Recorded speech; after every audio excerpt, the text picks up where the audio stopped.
Mr. Chairman. Sir Josephs. How are you? I'm well, sir. I'm well, man. How are you? Well, I am great. Welcome to Money Matters Monday on Instagram, and for the very first time, streaming live on Facebook. But this is your introduction. Check it out.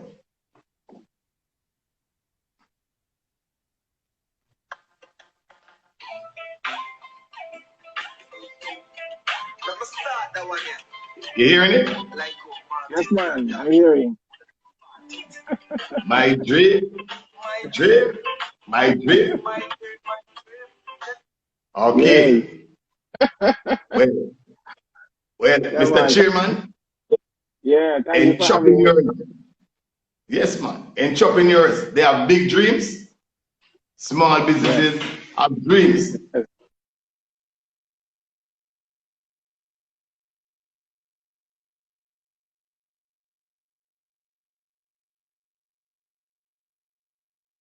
I said, we first time streaming live on Facebook, live on Instagram. Welcome, welcome, welcome, welcome. Mr. Chairman, you are newly elected and is being on the machinery of JaMFA and in the microspace for quite a while. Can you tell us what is the microfinance industry about? What is JaMFA about? Are we really fulfilling the dream of entrepreneurs to get funding? It's yours. Let us rock. Okay. All right. Well, microfinance is a special kind of financing to individuals, and more so the focus is on small businesses, micro and small businesses. You have some operators who assist people who are in the medium size or class of business, but it's primarily a focus and a push and an energy towards those people who operate what is considered to be micro businesses and small businesses. So you're talking people who operate a small shop in the neighborhood. You talk about people who are in the beauty business, whether it's the hairdressing or the barber. You're talking about the informal commercial importer, that's the vendors downtown. And you're talking about a whole host of people who operate businesses similar to that. So the focus and the energy for microfinance is that oftentimes what you find is that these operators, these entrepreneurs, these innovative Jamaicans, they have a good business idea. And in fact, in a lot of cases, they have a very good business running. But they often sometimes lack certain formalities that the traditional. They normally lack formality. Yes, yes. Okay. Generally, that's a feature of the micro and small business operator. Some of them are formal in that they're registered with the company's office and so on, but you have the vast majority who is not registered. You know, so someone who perhaps graduates from high school, lives in the inner city, but can't get employment, so they create employment for themselves. You know, a lot of us Jamaicans refer to that as the hustle on the streets, and you find that you know, they adopt good ideas, they come up with ideas, testing ideas of their own, and they actually put that into actual business. And so what you find is that for those individuals, because they lack certain formalities, as I was saying earlier, but when they go to the traditional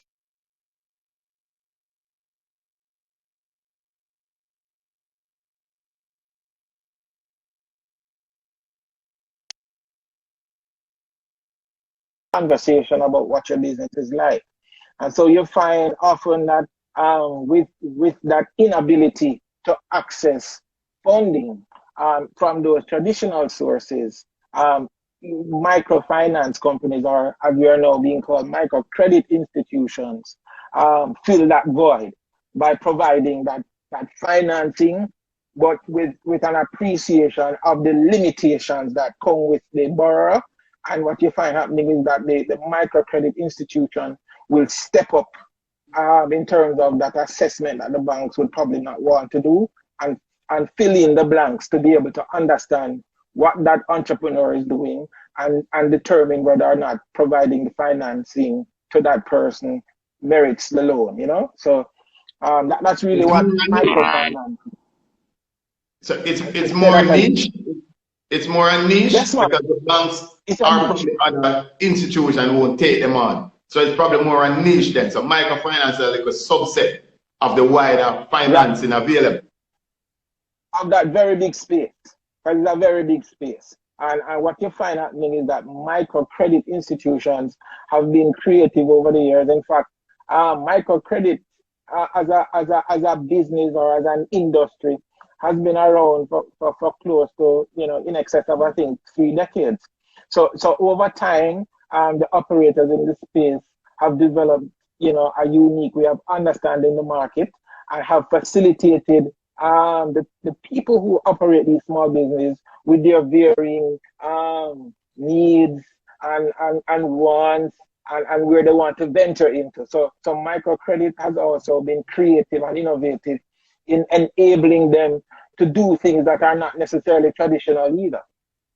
Okay. So, well, Mr. Chairman, like how they understand the space, like how they understand the space so much then, would the pandemic, during this pandemic, are microfinancers slowing down the rate of lending, or they are just as usual?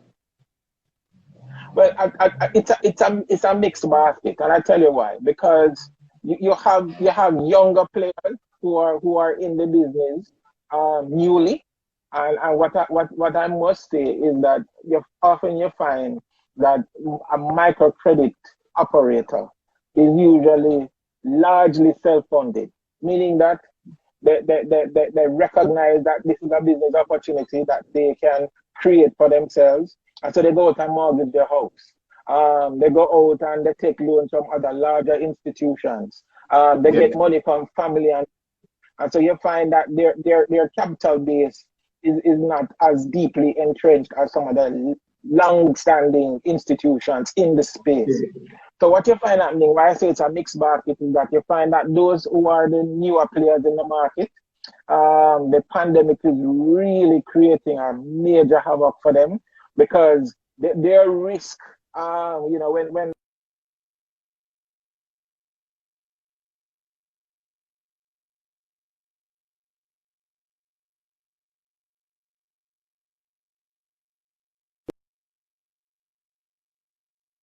the portfolio start going delinquent, then that's when you start having major issues. So for the larger players, the people who have been in the market longer, you find that they are doing well. In fact, they can't, well, measuredly well compared to previous years, but they continue to push because they recognize that if we don't provide this source of funding for simple Jamaicans who can access funding traditionally, then what's going to happen to that? It's going to collapse. So you find that those people on the top end tend to want to still continue to push. The people on the lower end are continuing to try to push, but they face a greater level of challenge. So it's a mixed blend. But you know what, Mr. Chairman? I was in a conversation on Saturday. And one of the points raised when they realized that we'll be doing this microfinance piece is that they said there are tactics that microfinance entities use to recover money. But I am not sure if that exists under the JaMFA membership or anything like that. So can you say something about worse, like how delinquency is probably getting a little higher during COVID? What's your say on that one? Welcome to persons in Facebook for the very first time. Welcome to everyone tonight on Money Matters Monday. We are joined by the newly elected chairman of JaMFA, Mr. Mais. Yes, sir. All right, Sir Joseph. So, initially you had asked me a question about what JaMFA is, and I don't think I'd answer that question. So, JaMFA is an association of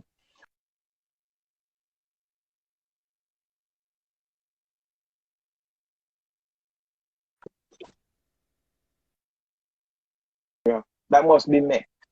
Certain basic assessment of the manner in which the business operates. And so there is a code of ethics, there's a set of standards that must be met. So you find that even although there are many microcredit operators in Jamaica spread across in varying shapes and forms and sizes, you find that as an association, those people who join JaMFA have to meet certain standards. And one of them is that we don't apply or deploy any tactics in terms of recovery that becomes questionable. You find that those things are frowned upon by JaMFA, and in fact, we hold our members to a much higher standard. And you find that oftentimes recovery is either largely through the courts. A lot of our members prefer to take someone to court to recover. There are other methods, yes, negotiation. There is the whole issue of even setting up balances for people who are seriously affected by COVID. I know of institutions who have slashed the rates dramatically just to allow people space to recover. Some people have suspended interest for an extended period. Yes. So those anecdotal incidents of people using nefarious means to collect, as far as I know, and our records reflect, those that don't ascribe to JaMFA membership. And so one of the things that JaMFA, in the current administration will be doing, we'll be trying to spread its wings in terms of its membership to cover more people. And we feel that want to cover more people, we're going to be able to bring them up to a certain standard in terms of what the industry should look like and what it should reflect, and have those people abide by those code of ethics.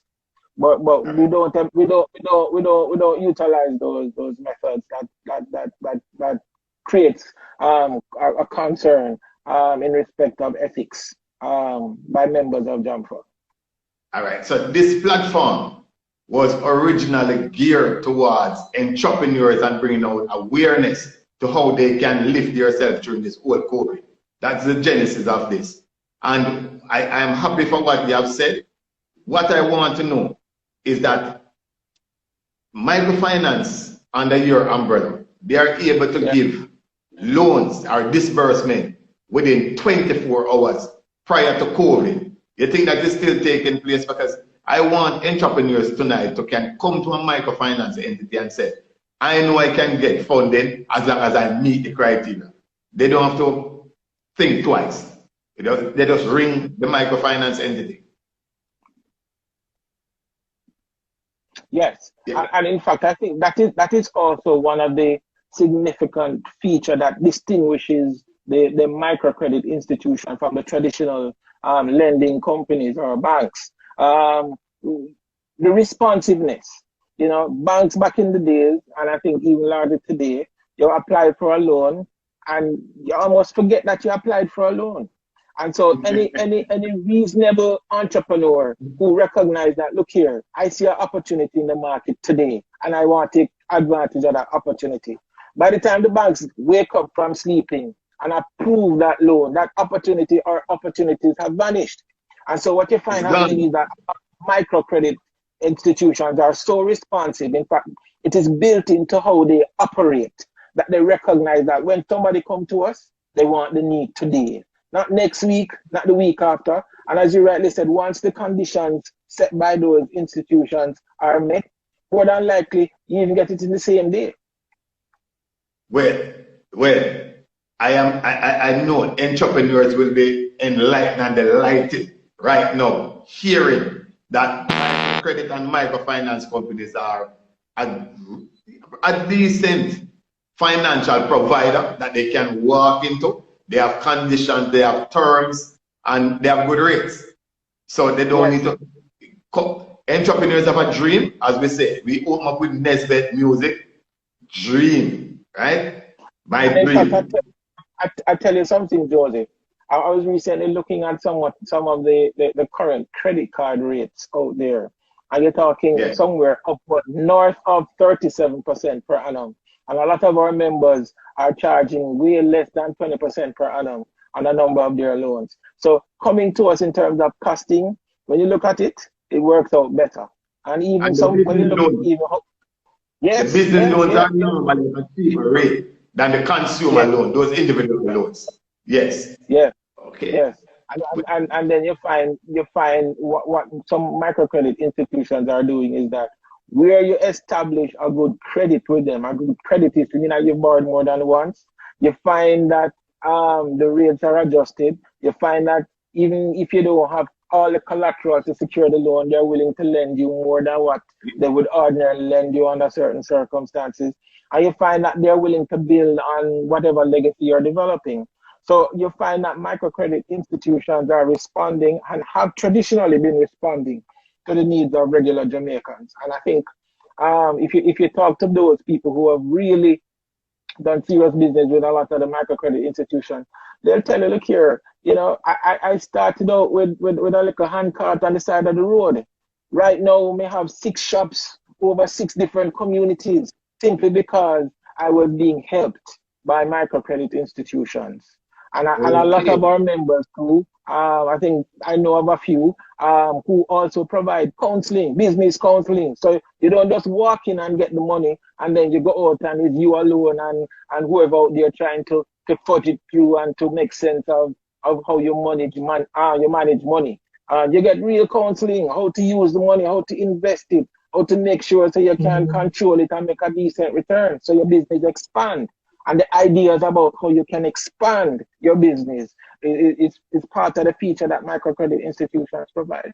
But Mr. Chairman, during this COVID, it is timely that entrepreneurs can understand that not only you get funding, cash from microfinance, but you can also get advice, other support outside of cash. Yes. So do you think then it now requires a time for a little bit of PR where they have some of these customers come in and tell a story? Because it's one of the best they've seen right now. Yes. And I tell you what, part of what the current administration, JaMFA, will be doing is that we're going to be a lot more visible on platforms such as this, other social media platforms. We're certainly going to have a communications arm that is going to be putting out a lot of information about what we do and just generally on topics that we recognize are significantly important for the small entrepreneurs who need to know, because sometimes information is right around the corner, but because we don't know, we suffer for it. So JaMFA, staying true to its ambit of pushing microcredit institutions to be successful, will be helping those institutions to reach a larger and more dynamic crowd by also joining the fray of putting information out there about microcredit and what people can access and how they can access it and how they can use it to change their life for the better. Okay, so that is pretty much the umbrella that JaMFA is saying, that entrepreneurs don't feel afraid. Go to the microfinance companies, let them assess your transaction. You can get it within 24 hours once you have the things that you need, and the rates are reasonable. They give the business loans, and in a time like this, I think they need to know that there is someone that can assist them during this time. Yes, and I want to just restate what you said. Don't be afraid, literally. Come in and speak to us, and you'll find how much more simple and at ease you'll find having a conversation with any of the officers who are employed in the microcredit institution. I think significantly, sometimes because of the experiences of dealing with the more traditional institution and how difficult an experience that is, people shy away and say, well, boy, you know, how may I get a loan? Because, you know, if they ask all these kind of questions, who is out there to help me? But you know, the idea then is when you come to a microcredit institution, you know, you find that our approach is entirely different. We want to understand your business. We want to come out there and actually see your business and understand the dynamics that go into it. We want to understand your dreams, because sometimes understanding where you are now and where you want to be is so critical in providing the funding, not only for today's project, but you go and pivot and push that project forward into many other projects going forward. And you find that microcredit institutions open arms and are ready to assist, you know, traditional, regular Jamaican entrepreneurs out there. Well, Mr. Chairman, I know for sure I'm seeing at least 4 entrepreneurs. Jeremy run a car business. Yes. JaMFA is in the automotive business. Jude Chin is an entrepreneur. And I see one more. So they would be delighted to know that chances are tomorrow morning they can find one of the microfinance entities under your umbrella and go in and speak to them, and they will get a reasonable business loan once they meet the criteria. Yes. Yes. Yes. Because simple simple answer, yes. Yes. I'm saying the simple answer is yes. Yes. All right. Because, well, as I said, for the first time, Money Matters Monday is streaming live on Facebook as well. Yeah. Try already. Jeremy, what you try already, Jeremy? Jeremy, tell us what you try. Because that's why we are here. We are here to provide the route and the guidance to see how best we can assist entrepreneurs. Remember, that's the framework of Money Matters. Yes, JaMFA, good evening. As I said, we're streaming live for the first time on 2 platforms. And the interest rate is too high. All right, Jeremy, I think you just joined it, but what was said is that banks have rates north of 38, north of 39. So when you say the rate was too high, exactly what you mean, Jeremy? Let us hear from you. Yes, Mr. Chairman. You have the chairman of JaMFA here now, so put the question forward. Yes, Mr. Let me just jump on that issue of rates too, because one of the things that a significant number of microcredit entities are doing is that we're looking at transitioning from looking at an add-on application of rates to a more reducing application of rates. Not everybody, but certainly there is a quantity of players who are doing that. And what that does is that unlike where you have an add-on rate where the total interest for the life of the loan is tacked on from day one, what the reducing balance does is enables the borrower to determine how much they pay. So you find that if you take if the loan is for a year and you pay it off in 6 months, then you're going to find that all of that amount that would be normally paid over the life of the loan for the year is cutting off. So there is flexibility in the system. What is important is how you present your idea and what you want to achieve. And you'll find that microcredit institutions, especially at a time like this, will recognize that a lot of people out there are suffering and really need the break, are going to be willing to work with individuals who have a plan out there to be achieved. All right, Mr. Chairman, you know what is funny? Jeremy's rate was 39 and banks lending at 39 because credit card rate, some of them is even above 39. So Jeremy, you have to come back to us. That's all we are saying, Jeremy. See there? So if relative to the banks, that rate would not be high, Jeremy. And you have to remember, you know, the risk factor that is associated in terms of the sector don't take deposits. So you have to remember that. So where banks take deposit and lend against deposits, these institutions, they are self-funded. Yes. All right, Jeremy. So take a plan to one of the JaMFA members and let us see how we can look at it for you. The chairman is right there. So any more questions? Simple Finance, welcome. Welcome. Welcome to viewers on Facebook for the very first time. Money Matters Monday with JaMFA, elected and installed new chairman, Mr. Mais. Yes. All right. Yes. Yes. All right. We have just about three minutes to go. And I want to look back at one of the takeaways.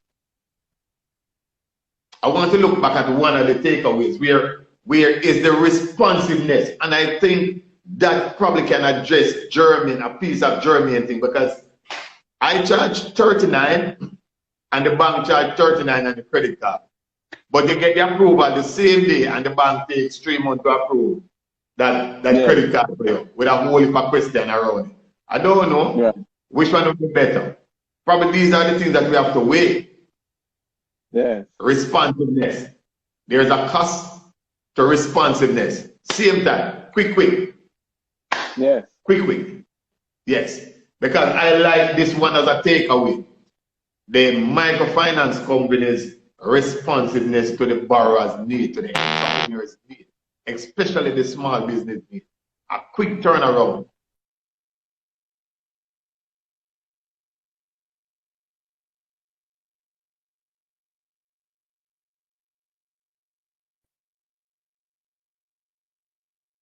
The exponential growth of the sector is a reflection of the demand that we are filling. Because if there was no demand, then the sector wouldn't be growing this exponentially.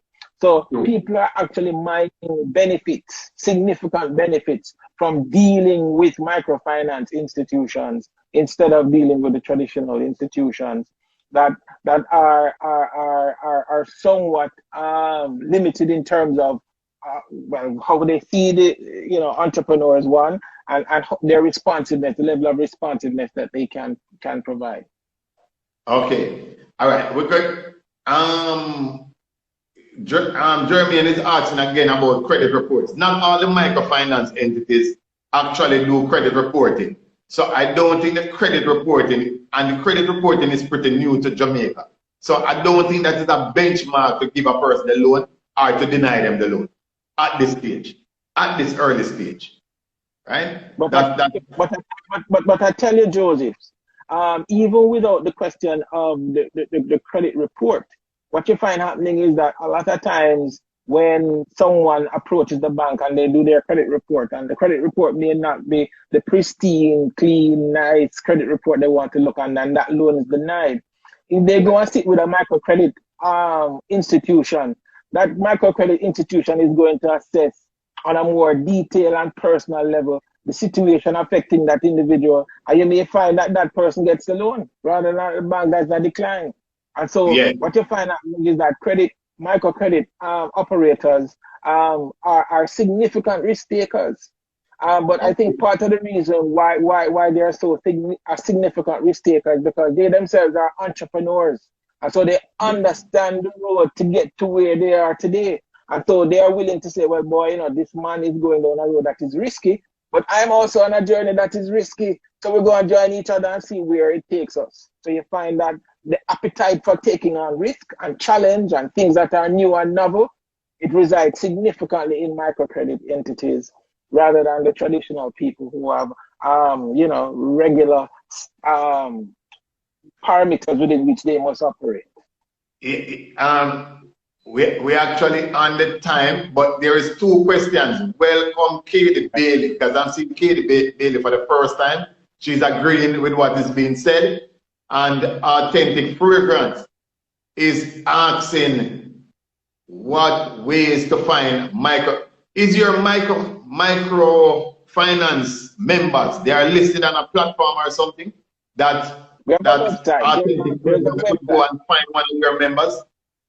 There's a website that can be accessed that would provide that listing of microfinance.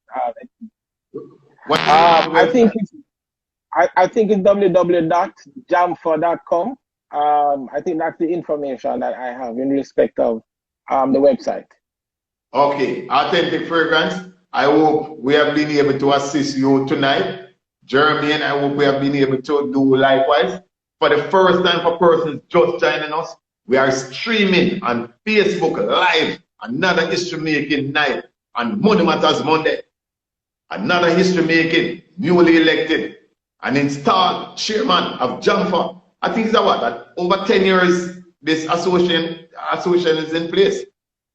Yes, and in fact, the history tells you that when we started out initially, it's just 4 members, 4 people who had the courage to say, look here, we need to get ourselves together, and because we are such a dynamic group, and today we have, I think, north of 40 members, and that's a significant quantity when you look at other associations.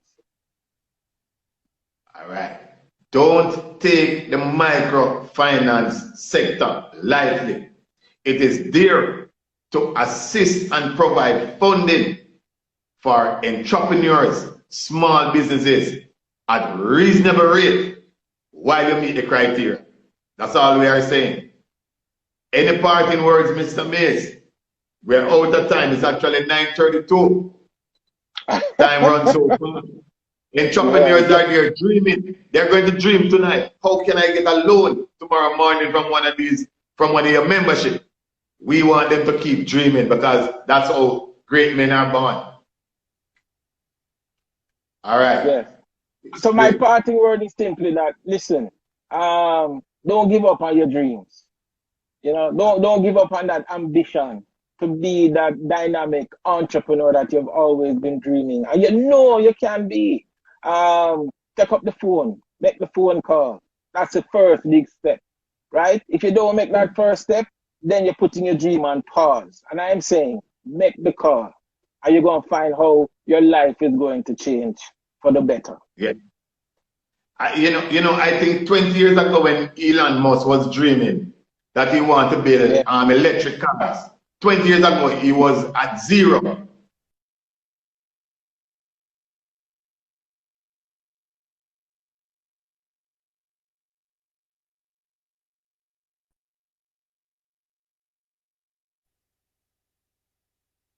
And then going to just run through the takeaways for tonight because we normally leave our viewers with some takeaways and our followers, right? So for one, small business normally lack formality. So we are asking them to put themselves in some form of, if it's even a little cash book.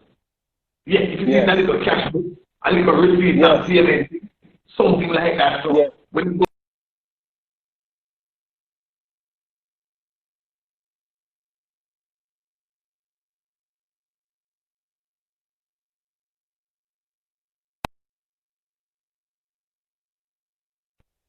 more information is required, and microfinances are significant risk takers.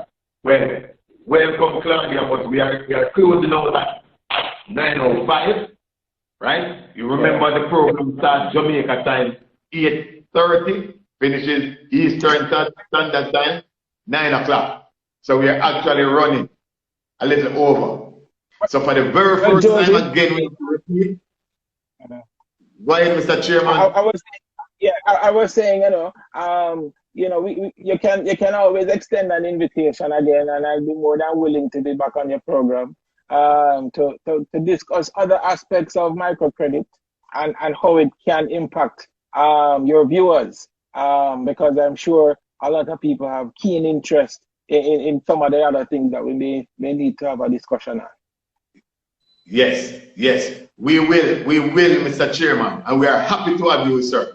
We hope your 4 years, 5 years in the seat will be very progressive, sir, and add to the wealth of knowledge and financing that the microfinance sector is putting out there to small entrepreneurs. All right?